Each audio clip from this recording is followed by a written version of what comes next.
마태복음 5장 21절에서 32절입니다. 옛사람에게 말한 바 살인하지 말라. 누구든지 살인하면 심판을 받게 되리라 하였다는 것을 너희가 들었으나 나는 너희에게 이르노니 형제에게 노하는 자마다 심판을 받게 되고 형제를 대하여 라가라 하는 자는 공회에 잡혀가게 되고 미련한 놈이라 하는 자는 지옥불에 들어가게 되리라. 그러므로 예물을 제단에 드리려다가 거기서 내 형제에게 원망 들을 만한 일이 있는 것이 생각나거든 예물을 제단 앞에 두고 먼저 가서 형제와 화목하고 그 후에 와서 예물을 드리라. 너를 고발하는 자와 함께 길에 있을 때에 급히 사화하라. 그 고발하는 자가 너를 재판관에게 내어주고 재판관이 옥리에게 내어주고 옥에 가둘까 염려하라. 진실로 내게 이르노니 내가 한 푼이라도 남김이 없이 다 갚기 전에는 결코 거기서 나오지 못하리라. 또 간음하지 말라 하였다는 것을 너희가 들었으나 나는 너희에게 이르노니 음욕을 품고 여자를 보는 자마다 마음에 이미 간음하였느니라. 만일 내 오른 눈이 너로 실족하게 하거든 빼어내버리라. 내 백체 중 하나가 없어지고 온몸이 지옥에 던져지지 않는 것이 유익하며 또한 만일 내 오른손이 너로 실족하게 하거든 찍어내버리라. 내 백체 중 하나가 없어지고 온몸이 지옥에 던져지지 않는 것이 유익하니라. 또 일렀으되 누구든지 아내를 버리려거든 이혼 증서를 줄 것이라 하였으나 나는 너에게 이르노니 누구든지 음행한 이유 없이 아내를 버리면 이는 그로 간음하게 함이요 또 누구든지 버림받은 여자에게 장가드는 자도 간음함이니라. 어제의 말씀에 예수님께서 율법을 폐하러 온 것이 아니라 완전하게 하려 오셨다라고 말씀하셨습니다. 예수님께서 율법을 완전하게 한다 그러는 것은 그 율법의 문자적인 의미가 아니라 거기에 담긴 하나님의 마음, 하나님의 뜻을 온전하게 전할 뿐만 아니라 그것이 이루어지도록 사역하러 오셨다라는 의미입니다. 그리고 이어지는 오늘 본문 말씀에서 그 구체적인 예를 들어서 몇 가지를 말씀을 하고 계시죠.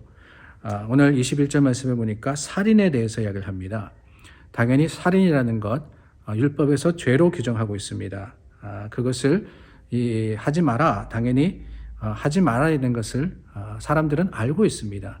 근데 예수님께서 뭐라 그러시느냐, 나는 너에게 이르노니 라고 말씀을 하시는데 살인이라는 것은 그저 칼을 들어서 누구를 찔러서 죽이는 것, 이것만이 아니고 형제를 미워하는, 또한 형제를 싫어하는 그 마음조차도 이미 살인하는, 그 살인하는 모습과 다름이 없다라고 이야기를 하고 있습니다. 형제와의 형제와의 그 화목, 그 화목이 더 중요하다, 살인만큼 중요하다라고 이야기를 하시는 거예요. 어떻게 생각을 하면은 참 말이 되지 않는 이야기 같습니다. 아니, 살인이라는 것과 형제를 미워하는 것, 그것도 그냥 마음으로 미워할 수도 있고 싫어할 수도 있는 거지. 이것을 어떻게 같이 할 수 있느냐라는 생각이 듭니다. 그러나 예수님이 말씀하시는 것은 그 살인하지 말라라고 한 말씀 속에 담긴 의미가 뭐냐라는 것을 가르쳐 주시는 거예요. 살인이라는 것은 결국에는 뭐냐, 한 사람을 미워하고 그 한 사람을 의도적으로 내가 싫어하는 그 마음이 그 속에 있는 것이 아니냐라는 것이지요. 그렇기 때문에 살인, 그저 죽이지 마라 라고 하는 것이 중요한 것이 아니라 그 죽이려고 하는 마음, 그 마음을 하나님께 회개하여서 새로운 모습으로 거듭나라 라는 것이 더 중요하다라고 하시는 겁니다. 예물도 그렇습니다. 예물을 드리러 왔다가 형제에게 원망 들을 만한 것이 생각나면 가서 그것을 풀고 와서 드리라고 했습니다. 다른 게 아닙니다.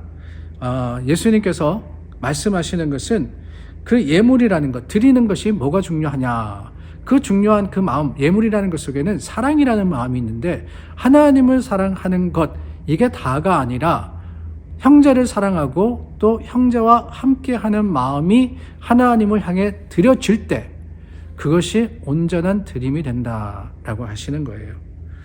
간음도 마찬가지입니다. 그리고 이혼도 마찬가지입니다. 그 속에 담겨진 진정한 의미가 무엇이냐? 결국에는 율법에 담겨진 의미는 사랑이었습니다. 그래서 이 한 서기관이 예수님께 와서 물었을 때 예수님께서 율법을 간단하게 정리하지 않습니까?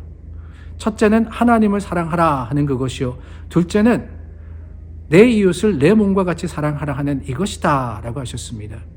결국 율법을 통틀어 가지고 관통하고 있는 그 진정한 의미, 율법의 목적이라는 것은 사랑이다 라고 하시는 거예요.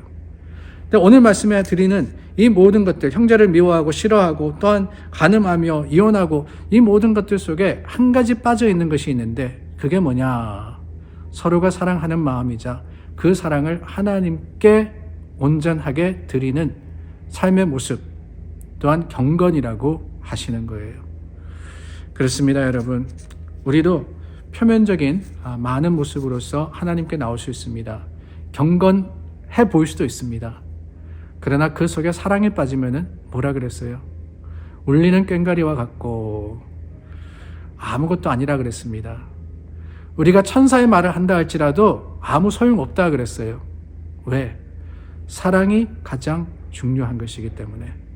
그 사랑으로서 하나님이 우리를 사랑하셨기에 사랑받은 자로서 우리가 하나님께 진정으로 하나님이 찾으시고 구하시는 정결한 모습으로 나아가기 위해서는 오늘 사랑을 결코 포기할 수 없는 겁니다. 사랑하는 여러분, 그렇습니다. 사랑하는 여러분입니다. 오늘 우리가 하나님의 사랑을 다시 한번 마음에 새기고 그 사랑으로서 이 날을 살아갈 때 주님께서는 믿음의 사람들의 삶의 현장이 진정한 구원의 역사의 능력이 되게 하시고, 또한 그곳이 예수님을 만나며 성령의 인도하심으로써 세상을 이기는 곳이 되게 하시리라 믿습니다. 오늘 율법, 그 율법의 의미를 이야기하셨지만은 믿음에 우리가 또한 신앙생활에 진정한 참된 의미가 무엇인지를 생각하며 그 사랑을 다시 한번 붙드는 저와 여러분들이 될 수 있기를 바랍니다. 기도하겠습니다.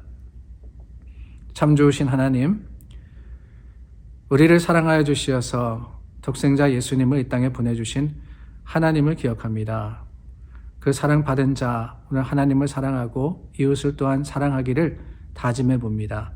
연약하고 부족하나 우리 힘이 되어 주시고 능력이 되어 주시옵소서. 예수님 이름으로 기도드립니다. 아멘. 예수님을 전하시는 여러분들이 되시기를 바랍니다.